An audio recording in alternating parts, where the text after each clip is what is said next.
১৯৭৭ সালের নির্বাচনে ইন্দিরা গান্ধী পরাজিত হলে মোরারজি দেশাই ভারতের প্রধানমন্ত্রী হন। ইন্দিরা গান্ধীর পরাজয় এবং মোরারজি দেশাই ভারতের প্রধানমন্ত্রী হয় আমরা শঙ্কিত হই। এমনিতেই সারা বিশ্বের আন্তর্জাতিক রাজনৈতিক পরিস্থিতি আমাদের সম্পূর্ণ বিপক্ষে। একমাত্র ইন্দিরা গান্ধী ছাড়া গোটা ভারতের রাজনীতিও ছিল আমাদের বিপক্ষে। আমাদের একমাত্র সমর্থক এবং সাহায্যকারী ইন্দিরা গান্ধী এখন ক্ষমতাচ্যুত। সামনের দিনে আমাদের ভালো হওয়ার কোনোই সম্ভাবনা নেই। ভারতের নতুন প্রধানমন্ত্রী দেশাই প্রথমে আমাদের সকল সাহায্য বন্ধ করে দিলেন। বাংলাদেশের মুক্তিযোদ্ধার রাষ্ট্রপতি জেনারেল জিয়াউর রহমান এবং ভারতের নতুন প্রধানমন্ত্রী মোরারজি দেশাই উভয় ছিলেন আন্তর্জাতিক রাজনীতিতে মার্কিন লবির লোক। ফলে সম্ভবত মার্কিন যুক্তরাষ্ট্রের কর্মকর্তাদের পরামর্শে ভারত এবং বাংলাদেশ যৌথভাবে আক্রমণ করে আমাদের পরাস্ত করার চুক্তিবদ্ধ হয়। সীমান্ত অঞ্চলে আমাদের দখলে থাকা মুক্তাঞ্চল এবং আমাদের ঘাঁটিগুলো বরাবর ভারত ব্যাপক সৈন্য সমাবেশ করে। অপরদিকে বাংলাদেশও অনুরূপভাবে ব্যাপক সৈন্য সমাবেশ করে। আমরা সামনে বাংলাদেশ ও বিডিআর এবং পেছনে ভারতীয় সেনাবাহিনী ও বিএসএফ দ্বারা সাঁড়াশি কায়দায় চতুর্দিক থেকে ঘেরাও হয়ে পড়ি। আমাদেরকে বাংলাদেশ ও ভারতের সৈন্যরা চতুর্দিক থেকে ঘেরাও করার ফলে আমরা এক কোম্পানি থেকে আরেক কোম্পানি সম্পূর্ণ বিচ্ছিন্ন হয়ে পড়ি হেডকোয়ার্টার থেকেও। আমাদের এক ঘাঁটি থেকে আরেক ঘাঁটির যোগাযোগ সম্পূর্ণ বন্ধ হয়ে যায়। আমাদের সর্বাধিনায়ক কাদের সিদ্দিকীর সাথেও আমাদের সকল যোগাযোগ বন্ধ হয়ে যায়। আমরা এক ঘাঁটির সাথীরা অন্য ঘাঁটির সাথীরা কি করছে, কি অবস্থায় আছে কিছুই বুঝতে পারছি না। শুধু বাংলাদেশের আর ভারতের আর্মিদের মাইকের আওয়াজ। একদিকে বাংলাদেশের সেনাবাহিনী মাইকে বলছে ৪৮ ঘন্টার মধ্যে আত্মসমর্পণ করো, নইলে আক্রমণ করা হবে। অন্যদিকে পেছনের দিকে ভারতীয় সেনাবাহিনী মাইকে বলছে ৪৮ ঘন্টা কা আন্দার হাতিয়ার ডাল দো। আমাদের ঘাঁটি ছিল ময়মনসিংহ জেলার দুর্গাপুর থানার ভবানীপুর। আমার ঘাঁটির সামনে ছিল বেশ বড় সোমেশ্বর নদী। নদীর অপর পাড়ে ছিল general Mahmudul Hasan, major Samad, major মঈনের নেতৃত্বে বাংলাদেশ সেনাবাহিনী এবং পেছনে ভারতীয় সেনাবাহিনী। আমরা উভয় দেশের সেনাবাহিনীর বিরুদ্ধে শেষ পর্যন্ত যুদ্ধ করতে প্রস্তুত। আমাদের অস্ত্রের ভাণ্ডার মোটামুটি খারাপ না, যদিও গোলাগুলির পরিমাণ কম।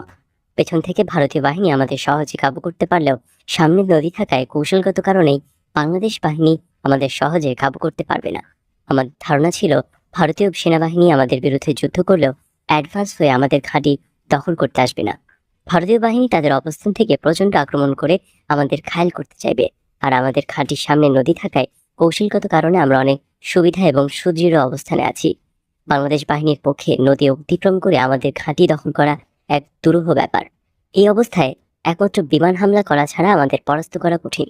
আমাদের সম্ভাব্য হামলা মোকাবেলা করার জন্য আগে থেকেই মাটি কেটে শালবনের গাছ দিয়ে তার উপর সোমেশ্বর নদীর পাথর, বালি আর মাটি দিয়ে দুর্বোধ্য মজবুত বিশালাকার বাংকার এবং ট্রেঞ্চ তৈরি করেছি।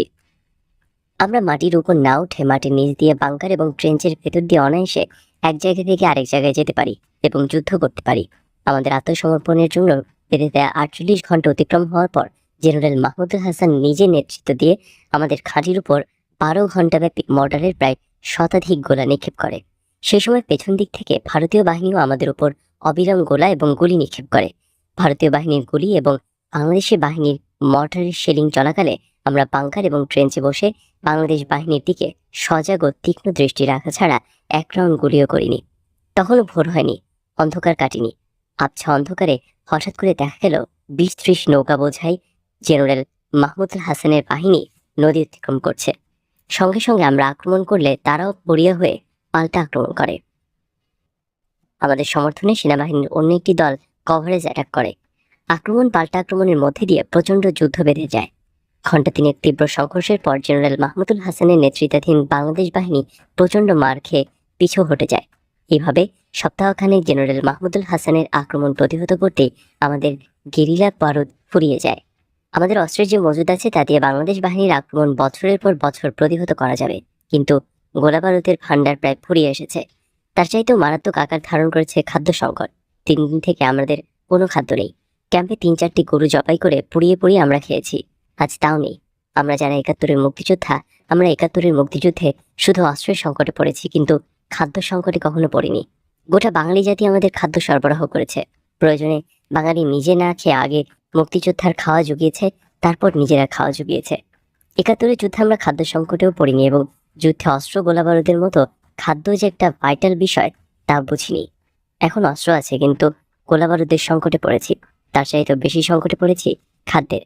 আমাদের অস্ত্রপ্রতি 5-7 রাউন্ড গুলি এবং গোলা রয়েছে মাত্র, যা 5-10 মিনিটও টিকবে না। আমার মনে এখনো আশা, শেষ মুহূর্তে ভারত হয়তো সদয় হতে পারে, আবার সর্বাধিনায়ক কাদের সিদ্দিকীর সঙ্গে যোগাযোগ প্রতিষ্ঠিত হবে। আমাদের কয়েকজন বন্ধু পালিয়ে যেতে গিয়ে ভারতীয় বাহিনী এবং বাংলাদেশ বাহিনীর হাতে ধরা পড়ে মাইকে আমাদের নাম ধরে ডাকতে লাগলো আর বলতে লাগলো, কোনো অসুবিধা নেই, সবাই চলে আসেন, ইত্যাদি ইত্যাদি। 2 দিন কোনো পক্ষেরই কোনো যুদ্ধ নেই, গোলাগুলিও নেই। চতুর্দিকে নীরব। আমাদের কেউ বাংকারে, কেউ ওপরে, কেউ বসে, কেউ দাঁড়িয়ে। আমাদের কোনোই খাদ্য নেই। অস্ত্র আছে, কিন্তু যুদ্ধ করার গতি নেই। সর্বোপরি নেই যুদ্ধ করার বিন্দুমাত্র মানসিক শক্তি। আমি একটি ছোট কাঁঠাল গাছের নিচে দাঁড়িয়ে দেখছি জেনারেল মাহমুদুল হাসান তার বিরাট সৈন্যবাহিনী নিয়ে নৌকায় করে আমাদের তীরে এসে নামলো। পাশে থাকা আমার অস্ত্রটা একবার তাকিয়ে দেখলাম, হয়তো মনের ভুলেই দেখলাম, কিন্তু হাতে তুলে নিলাম না। জেনারেল মাহমুদুল হাসান তার বাহিনীকে নদীর পাড়ে দাঁড় করিয়ে রেখে মেজর মঈন, মেজর সামাদ সহ কয়েকজন অফিসার সঙ্গে নিয়ে ধীরে ধীরে আমাদের ঘাঁটিতে উঠে এসে আমার সামনে দাঁড়িয়ে অত্যন্ত মোলায়েম এবং ভদ্রকণ্ঠে আমাকে বললেন, দিন, আপনার অস্ত্রটা আমার হাতে দিন। আমি শেষবারের মতো আমার অস্ত্রটা দেখলাম, তারপর আলতো হাতে জেনারেল মাহমুদুল হাসানের হাতে তুলে দিতে দিতে মনে মনে বললাম, বিদায় হে বন্ধু, বিদায়। এরপর জেনারেল হাসান বললেন, চলেন, আপনাদের ঘাঁটিটা একটু ঘুরে দেখি। তিনি ঘুরে ঘুরে দেখতে লাগলেন। আমাদের সাথীরা যে যেখানে ছিল সেখানেই দাঁড়িয়ে রইল, কারো হাতে অস্ত্র, কারো অস্ত্র মাটিতে। মেজর মঈনকে অস্ত্রগুলো কালেকশন করতে বলে আমাদের সবাইকে এক জায়গায় দাঁড় করালেন। এরপর নিয়ে গেলেন দুর্গাপুর সেনাবাহিনীর একটি ঘাঁটিতে। সেখানে গিয়ে জেনারেল মাহমুদুল হাসান আমাদের উদ্দেশ্যে বললেন, আপনাদের চিন্তার বা ঘাবড়াবার কোনোই কারণ নেই। আমার সাথে প্রেসিডেন্ট জিয়াউর রহমানের কথা হয়েছে। জিয়াউর রহমান কথা দিয়েছেন আপনাদের সকলকে ছেড়ে দেওয়া হবে। শুধুমাত্র 1975-এর 15 আগস্টের আগে যদি কারো বিরুদ্ধে বাংলাদেশ দণ্ডবিধির আওতায় মামলা থেকে থাকে, তাহলে তাকে বিচারের জন্য সোপর্দ করা হবে। দুর্গাপুরে কয়েকদিন রাখার পর আমাদের নিয়ে যাওয়া হয় নুরুদ্দিন কনসেন্ট্রেশন ক্যাম্পে।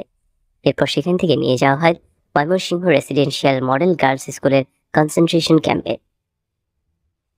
এই ক্যাম্পে আমাদের ইন্টারোগেশন শুরু হয়।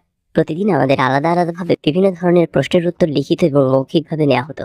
আমাদের মাঝ থেকে আমাদের সাথী চট্টগ্রামের জননেতা মৌলভী সৈয়দ আহমেদকে ঢাকা ক্যান্টনমেন্টে নিয়ে টর্চার করে মেরে ফেলা হয়, এবং এই সংবাদ সহ আমাদের প্রতি ভারতের মোরারজি দেশাই সরকারের বর্বরচিত অমানবিক আচরণের সংবাদ ভারতের সংবাদপত্রে প্রকাশিত হলে কংগ্রেস বিরোধী মোর্চার প্রতিষ্ঠাতা ইন্দিরা গান্ধী পতনের মূল নায়ক, যার বদৌলতে মোরারজি দেশাই ভারতের প্রধানমন্ত্রী, সেই প্রবীণ সর্বদলীয় নেতা জয়প্রকাশ নারায়ণ বিক্ষুব্ধ হয়ে সঙ্গে সঙ্গে দেশাইয়ের পদত্যাগ দাবি করেন। জয়প্রকাশ নারায়ণের বক্তব্য হলো, প্রতিবেশী রাষ্ট্রের বিদ্রোহীদের আশ্রয় দেওয়া ভারতের নৈতিক দায়িত্ব এবং চিরকালের ঐতিহ্য। প্রধানমন্ত্রী দেশাই এই নৈতিক দায়িত্ব পালন না করে এবং চির ঐতিহ্য রক্ষা না করে বাংলাদেশের বিদ্রোহীদের মৃত্যুর দিকে ঠেলে দিয়ে অমার্জনীয় অপরাধ করেছেন এবং ভারতের প্রধানমন্ত্রী থাকার নৈতিক দায়িত্ব এবং অধিকার হারিয়েছেন। সুতরাং আর এক মুহূর্ত দেরি না করে তাকে পদত্যাগ করতে হবে, নইলে ক্ষমতাচ্যুত করা হবে। সর্বদলীয় নেতা জয়প্রকাশ নারায়ণ প্রধানমন্ত্রী দেশাইয়ের পতনের কার্যক্রম শুরু করলে ভারতের প্রধানমন্ত্রী সরকার আমাদের সর্বাধিনায়ক বঙ্গবীর কাদের সিদ্দিকী সহ ভারতে থাকা কয়েকজনকে ভারতের রাজনৈতিক আশ্রয় দেন। অন্যদিকে বাংলাদেশের মুক্তিযোদ্ধা রাষ্ট্রপতি জিয়াউর রহমান তার দেয়া কথা অনুযায়ী ভবিষ্যতে রাষ্ট্রদ্রোহিতামূলক কাজে জড়িত হবে না এই মর্মে মুচলেখা নিয়ে আমাদের নিঃশর্ত মুক্তি দেন। মূলত আমাদের প্রতি ভারতের প্রধানমন্ত্রী দেশাই সরকারের অমানবিক এবং অনৈতিক আচরণের ফলে শেষ পর্যন্ত ভারতের সর্বদলীয় নেতা জয়প্রকাশ নারায়ণ জনতার মোর্চা ভেঙে দিয়ে প্রধানমন্ত্রী দেশাইয়ের পতন ঘটান।